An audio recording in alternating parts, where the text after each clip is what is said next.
qualify. It used to be the case that you could just get the experience and then take the fundamentals of engineering exam, but there's only 2 or 3 states now that'll let you go that route. You always have to have the education now. All right, so we were talking about, in the previous lecture when we left off, we were talking about what happens during a wet weather event. And so when it starts to rain and there's ponding at the surface, what actually happens is this wave of moisture starts making its way through the soil. And what happens is that this wetting front will progress, and this is a schematic diagram showing from no moisture up to fully saturated. And this saturation zone is called that because this is how far the water has basically made its way during the storm. And it's a little bit wetter in front of the saturation zone, but there's still some of the voids full of air. And the voids that would still be full of air in this transition zone are going to be the small diameter voids. Remember that water makes its way more quickly through the interconnected voids that are going to be large diameter. If you think about how easily water flows through a big pipe versus a small pipe, water flowing down through the soil, it's a series of interconnected pipes, and it moves more slowly through the small diameter pipes. Or if it's a non-homogeneous soil, the water is going to be moving much more slowly through clay, clumps of clay, than it will through patches of sand. So the main point is that we have a curve of gradually increasing moisture content as that wetting front moves down through the soil, and we simplify that curve to look like the diagram here. The green Ampt simplification says that as soon as it starts raining, instantly there's a pond of water on top of the soil. It turns out that's a really bad assumption, but it sure makes the math easy, so we'll take it. And in the green Ampt simplification, what we say is happening is gradually this wetting front is getting longer and longer. And as it does, the driving forces that are sucking that water down through the column decrease. And so that's why the infiltration rate decreases in the green Ampt model. Remember we talked last time about the equation Darcys Law that says the flow rate through a column of soil is proportional to the hydraulic conductivity K, where sand and gravel has a very high conductivity and silt or clays has a lower hydraulic conductivity. And the area parameter here is the cross-sectional area that the water is flowing through. And then H1 minus H2 was the driving force that was pushing water through a column of soil. And it's a little confusing when I'm talking about a column of soil. What I mean is, think about if there was a pipe and we filled it with soil, and then there were a couple of buckets connected to that pipe. And the buckets are full of water, but the water elevation is higher in one of the buckets than the other. And so what's driving the water through this packed column of soil is the fact that you have head 1 being greater than head 2. And so it's a driving force, where L is the length of the column of soil that the water is having to pass through. So what drives the movement of water from the big tank to the lower tank is the difference in elevation between them. It's a head differential. So this is Darcys Law. And conceptually, we can translate that into what's happening in the green Ampt simplification. Green Ampt, first of all, has different units. The units of the Darcys Law was volume per time for flow rate. And that's because we had area, which was giving us, volume per time is, for example, cubic meters per second. So the area gave us meter squared. So the meter squared was from the area, which means that the K gives us units of distance per time. And so that would be meters per second, for example. And then the H1 minus H2 divided by L, that was unitless. That's just a gradient or a slope. Okay. In infiltration rate, the units are a little bit different. You'll notice that there's no area component in that equation. We have the hydraulic conductivity, which has units of length per time, and then the rest of that expression is once again just a representation of slope. It is, in this case there was the slope, the head slope between the upper tank and the lower tank. So here, H naught minus the wetting front soil suction head and the length L. This is the depth of water above the surface, H naught. So that's pushing water through the column. And then there's also the fact that the soil is sort of sucking the water down. Remember that soil that isn't fully saturated is going to have this propensity to draw water towards it. And that's related to the capillary effect. If it can draw soil up from the saturated layer, it can certainly draw, if it can draw water up, it can certainly draw water down. And so this term here is representing the effect of water being sucked downward. And what you can see is that as L increases, then the driving force is going to be decreasing. The rate of infiltration will go down as L gets larger. And so broadly speaking, we can simplify that. We don't have to measure the depth of H naught. We just say as long as we can assume continual ponding, then the infiltration rate is a function of the hydraulic conductivity, the wetting front soil suction head, and then what is L at a certain time. And that's really the key thing, is you're trying to estimate how far down from the surface the wetting front has traveled at a certain time. But infiltration rate isn't constant. It varies. At the beginning of a storm, infiltration rate is very high. At the end of a storm, infiltration rate is going to be considerably lower. So just to point out a very important difference, you're going to see the letter F in two different forms as we do the green Ampt model. Lowercase f is a rate. It is distance per time, so how many centimeters per hour, inches per hour. That's lowercase f. Capital F is cumulative infiltration. It's the total amount of moisture that has penetrated into the soil at a certain time. And this graph is showing cumulative infiltration as it progresses. And so at initially, in this green Ampt model, we assume that there's a certain moisture content. And so theta I is the initial moisture content before the storm started. And then at time 1, you can see that the moisture content at the surface has increased, and it's also penetrated a certain distance down into the soil. At T2, it's higher moisture content, and it's penetrated deeper. Finally, at T5, it's fully saturated some distance down into the soil, and then it's decreasing. Now remember, with the green Ampt simplification, we don't pay any attention to this curve. We just assume that it's a straight penetrating front. And so we're going to be approximating the cumulative infiltration. But this figure does do a good job of illustrating over time how the amount of infiltration is increasing. Now, the way that the cumulative infiltration is calculated is it's an integration of the infiltration rate from time 0 until time t. And this is a really important figure that we're going to spend some time getting comfortable with. The first thing is that it's a rainfall hydrograph. So looking at this blocky figure here, a rainfall hydrograph says in certain time increments what the precipitation rate was during that time. And so on this y-axis, we've got 3 different units. The first of them is, it's going to be for the rainfall hydrograph, it might be inches per hour as the rainfall intensity. And so during the first part of the storm, there was a high rainfall intensity, and that might be a 1-hour basis. And then during the next hour is a little lower, then for whatever reason the intensity increased again, and so on. So the rainfall hydrograph is there.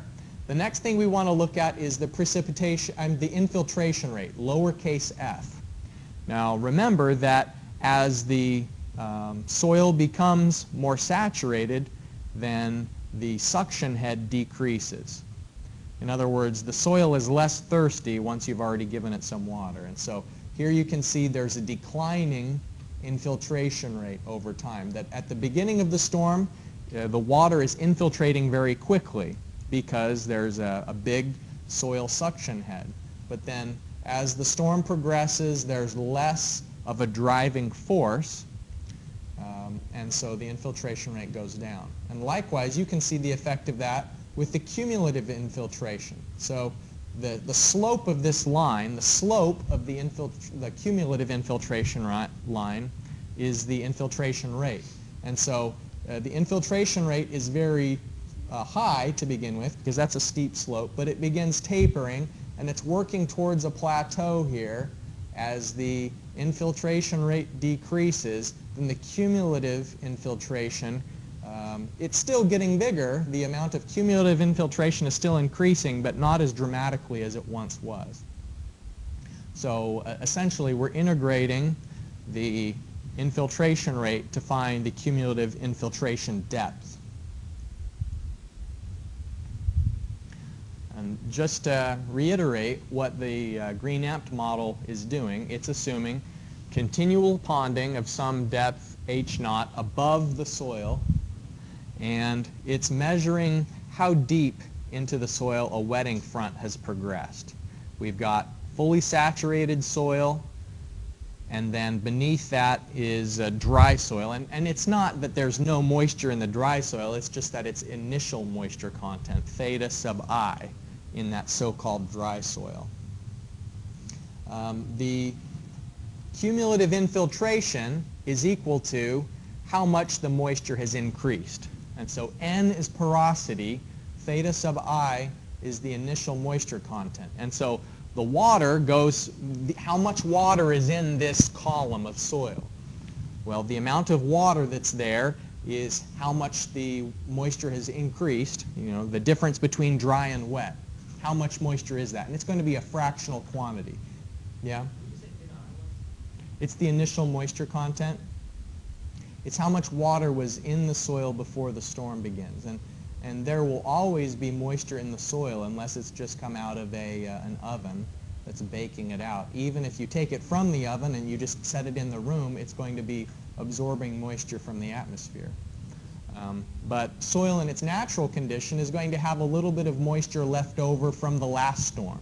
We talked about in our previous lecture how plants can't remove all of the soil from all of the moisture from soil because there's a wilting point at which they aren't able to draw enough moisture out of relatively dry soil to make up for how much is evaporating out of their leaf surface. And so the cumulative infiltration amount is the difference between saturation, and when the soil is fully saturated, then the moisture content is porosity. So porosity minus the initial moisture content, that is the change. If we were going to say delta theta, the change in moisture content that occurred during a storm, it would be the porosity of the soil minus the initial moisture content. And now L is how deeply that wetting front has penetrated. And so that's going to give us a depth that could be units of inches or centimeters for the amount of infiltration that has occurred. And if we knew the cross-sectional area of this column, then we could turn that into a volume of water. But since our precipitation amounts are in depths, then we don't need to work in volumes underneath the soil, since above the soil our amounts and intensities are just inches per hour and for the intensities and inches for the depths. So really the question is, what the green Ampt model tries to predict is what is L at any given time? How deeply down into the soil has the wetting front progressed?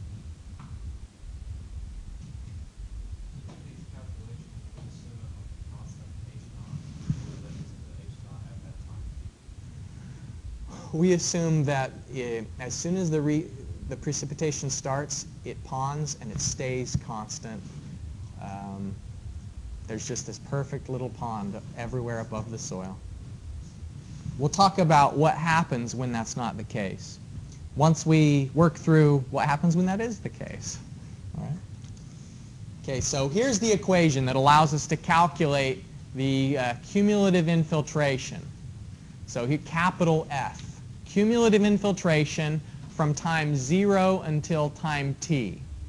And so this is us integrating the infiltration rate from time 0 to time t. This is the equation that effectively will allow us to estimate that. And you can see what goes into this equation. What are the ingredients? Well, it's got the hydraulic conductivity, which we'd expect that how much infiltration there has been is going to be a function of how easily water is able to move through soil. So sand is going to have greater cumulative infiltration than a clay soil would. And so that's the parameter K, how that contributes to the equation. Now, suction head is a soil property that is related to the driving force that's drawing the moisture down from the ponded surface into the depths of the soil. It's essentially the soil is sucking water down, and we've looked in the previous lecture at a table of different soil types like sandy clay loam, silt loam, and so on, what the different properties are for suction head and typical hydraulic conductivities and so on. Delta theta, we've talked about how delta theta is the difference between the initial moisture content and how much moisture will be there when all of the voids are full. And so at the difference between initial moisture content and the porosity of the soil. Or effective porosity, because not all of the voids in the soil can transmit water. If you think about lava rock, for example, lava rock has lots of little bubbles in it, and some of those bubbles aren't connected to other bubbles. And so it may be that there are pores in some soil, but some of the pores aren't able to conduct water. And so there is often a difference between the actual porosity and the effective porosity. All right, F sub t is in both sides of the equation. We've seen that before, right? Where what we're trying to solve is in both the left-hand side and the right-hand side of the equation. That's bringing back warm memories from hydraulic engineering. So what was our strategy when we had a so-called implicit equation that the unknown was in the right-hand side and the left-hand side? Okay, goal seek, right. This time, we're not going to use goal seek. We're going to use solver. We're going to bump it up a notch because solver has stricter convergence requirements. And it didn't matter so much in the types of solutions we were doing in hydraulic engineering, at least not the examples. But in the example we're going to work today, if you use goal seek instead of solver, you'll get the wrong answer. So yeah, it's a little bit harder for this one to converge for whatever reason. And then you can see that again the suction head and the change in moisture content is in the denominator and the inside of that logarithm as well. So we'll work an example and get a feel for how cumulative infiltration is calculated at some certain time into the storm. And then infiltration rate, you can find out at any instant what the infiltration rate is by knowing how much cumulative infiltration there has been up until that time. So we'll calculate the total infiltration amount, and then once we have that, we can find out what's the infiltration rate at that instant. And so it seems a little bit backwards when I said that in reality the cumulative infiltration is the integral of the infiltration rate, but yet here we are in the application of green Ampt. We're not calculating the infiltration rate until we've calculated the infiltration depth. But it'll make a little more sense once we jump into the spreadsheet.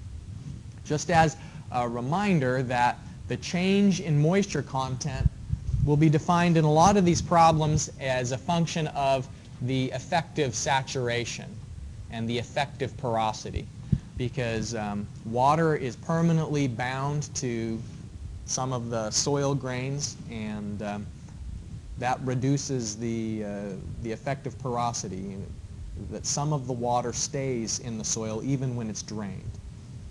So we'll have to make that adjustment. Now, the procedure here that's outlined in the handout I gave you this this handout because I want you to have something you can take with you if you don't get it all typed into Excel. We're going to work through Excel today, but in case you don't get it all typed in, some people will spend a lot of time looking for like psi, for example, going and finding all the perfect symbols. And if you're one of those people and then you don't get through the whole solution, you can take this with you and it'll remind you what to do for the homework.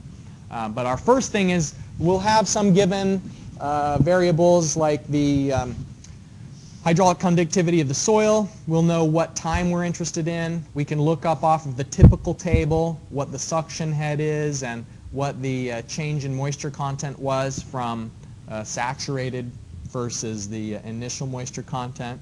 Dr. White, did you say the green Ampt equation is sort of derived from the infiltration rate equation on the second slide? Well, what it is I said that this cumulative infiltration here is derived from the infiltration rate. Oh, okay. Yeah. So we'll have these given parameters that we will come up with a guess value of f sub t. Over here on the left-hand side, we're going to guess a value so that we can calculate a right-hand side, and then we'll keep iterating using solver to save us a little bit of time until the guess and the right-hand side values match, so till the difference is equal to 0. And then once we know what the cumulative infiltration depth was, we can calculate the infiltration rate at that particular instant in time. Now again, here's the values that are in your assignment. I think it's right on the homework page itself that you've got characteristics of the soil, including the porosity, the effective porosity, hydraulic conductivity, wetting front, soil suction head, and so on. So the characteristics to pay attention to is that if you look at the hydraulic conductivity, sand has the highest hydraulic conductivity, and as we go down through this list, the hydraulic conductivity is decreasing from sand to clay. So why is that sand is able to conduct water more easily than clay is able to conduct water? What is it about the difference between those two soils? The voids are different. It's not necessarily that there's less, because if you look at the porosity, the clay actually has greater porosity. It's kind of a contrary to what you'd expect. The typical porosity for clay is 47% pores, compared to sand, 44% pores.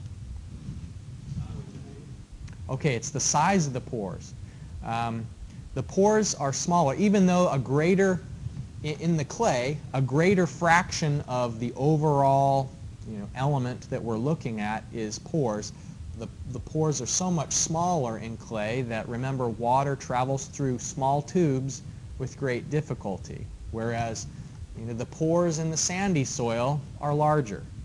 And then compounding that effect, even if it was only just the pore size, that would be something. We know that from hydraulics. But the fact that the pores are smaller in clay because the particles are smaller, and when you have really small particles, then the surface area of the particles is great. And so that means that the relative charge of the particles is high. The surface area of the particles relative to their volume is large, and so that means that the clay particles have a very high negative charge, and so they're sort of like an attractive force between the clay and the water. So it's a double whammy, is what I'm trying to say. To be technical about it, it's a double whammy. All right? So hydraulic conductivity decreases from sand to clay. Soil suction head increases from sand to clay. So the soil suction head, and that's, you can see the effect of the fact that the clay particles have a really strong negative charge. They're able to have a higher wetting front soil suction head, psi. And so why is the effective porosity closer to the porosity for sand than it is for clay? And so here, the effective porosity, you can see that the effective porosity here, there's not much difference between 44% and 42%. But then if you look down here at the clay, the effective porosity is pretty different from the porosity. And so why is that, Tim? Any idea why the effective porosity is so different from the porosity in clay, but up here in sand they're relatively close together? 42 versus 44, but then down here in clay it's 48 versus 39. That's a big difference. All right. All right, that's true. It's a manifestation of that. It's that the clay particles are going to be holding on to residual water much more tightly than the sand will. The clay doesn't drain great. And so the effective porosity is a measure of how much of that porosity is essentially usable. And if the clay is holding on to water all around each particle, then the voids that are there aren't as useful as they would be in sand, where each sand grain isn't holding on to that much water. All right, so with that, let's get into this example. The cart is open. You can fire up your computers. We're going to work through a green Ampt example.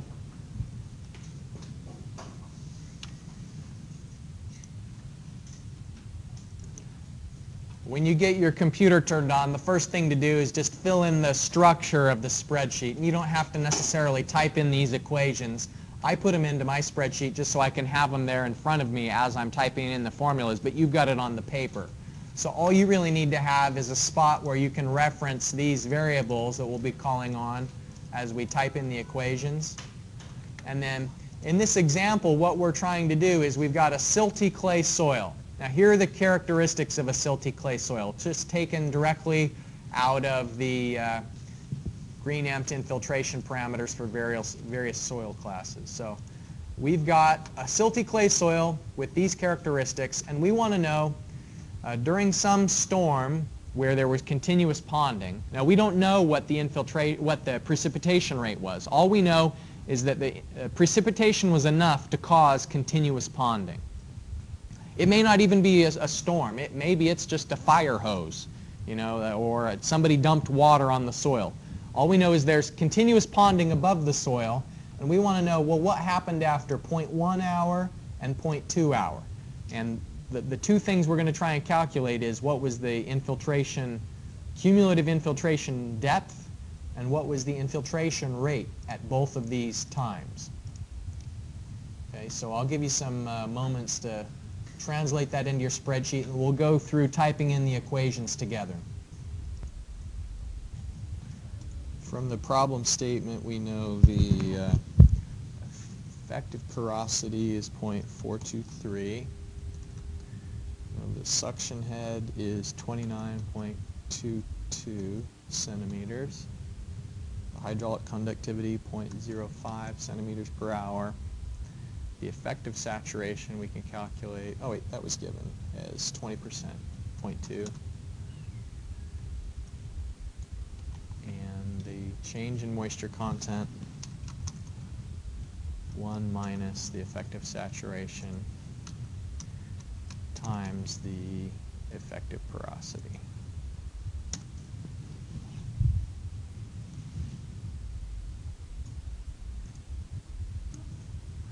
Okay, so remember this column is going to be a guess value to start with, and in the procedure that we've got, a good trial value is K times T. You'll notice that KT is the first component of the cumulative infiltration equation. So just for our first guess here, we'll say equals K times T.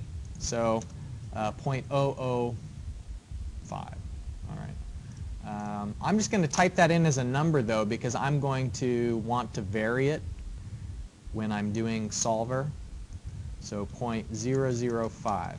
Okay, so based on that, my right-hand side, what I mean by right-hand side is the right-hand side of this equation. So I'll start typing that in.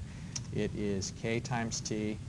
And I'm going to anchor any reference up here so that I can drag the formula down to the second hour and not have to type it in. For your homework, I think you have to do it for 5 different time increments. And so you can either anchor the references or type the formula in 5 times. It's your choice there. So K times T plus psi times the delta theta, and I need to anchor both of those, times the logarithm of 1 plus f sub t. That is B10. For some reason, when you're typing in the equation here, well, it's not for some reason. It's because I've got the right-hand side self-centered. It starts covering up this, and so I can't click in the location. Oh, looks like maybe I can. So B10 divided by psi anchored times delta theta anchored, and close out the parentheses and enter.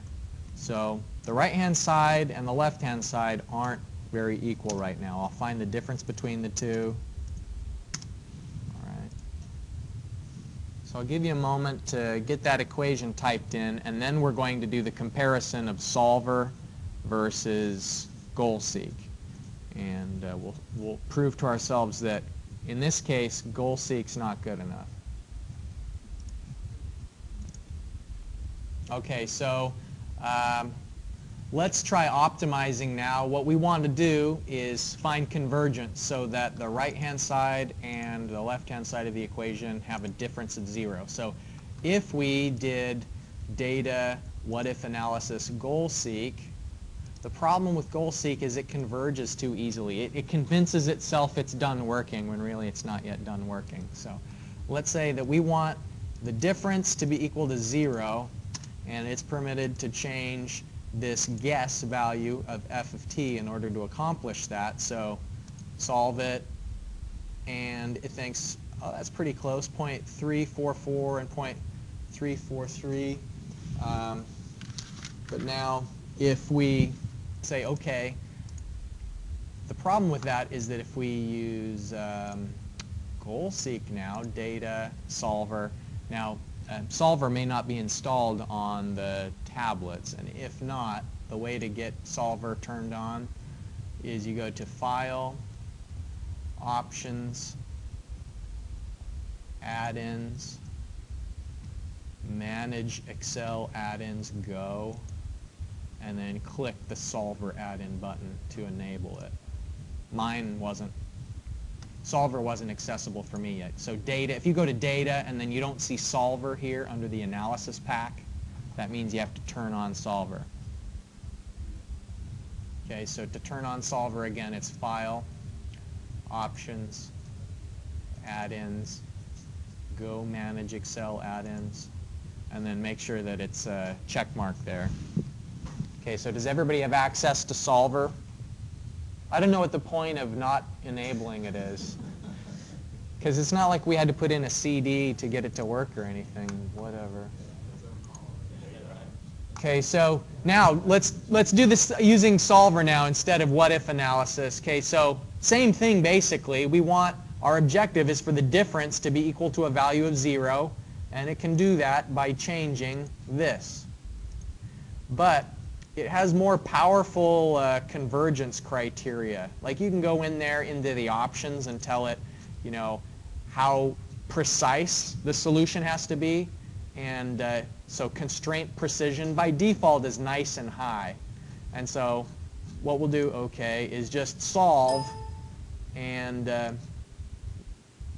okay. What was it at before? 0.34 when we did the other one.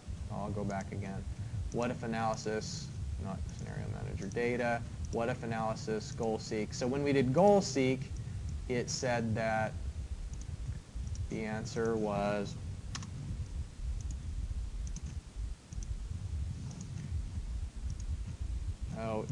it's, all right, I have to go from a bad guess to begin with because it was already converged. So 0.05, okay, so from the very beginning, what if analysis, goal seek, so it doesn't know the answer yet, and it wants this to be 0 by changing that. Okay, 0.309, and you know, it's another thing about it is goal seek can be a little unreliable. From one time to the next, it may give you a different answer, 0.309. But the real answer here is we can get from solver by set objective to 0 by changing that. Solve. All right, 0.318. So anyways, that's the answer. Enough about numerical methods. The real thing here is that what we found is in 0.1 hour, the amount of water that got down into that soil is 0.318 centimeters. All right? And from that, now we can find out at time 0.1, what is the infiltration rate. Okay, so we're going to type in this formula to get the infiltration rate at that instant in time. So the infiltration rate will be the K value times the psi times delta theta divided by F sub t plus 1.61 centimeters per hour. And that's not the average during the interval. That is just at the instant of 0.1 hours. What's the infiltration rate at that time? Because remember, the infiltration rate is constantly decreasing during the storm. If we go back to the figure, the infiltration rate keeps going down and down and down. And so what we're doing is at a certain time, we're finding what's the slope of the line at that instant.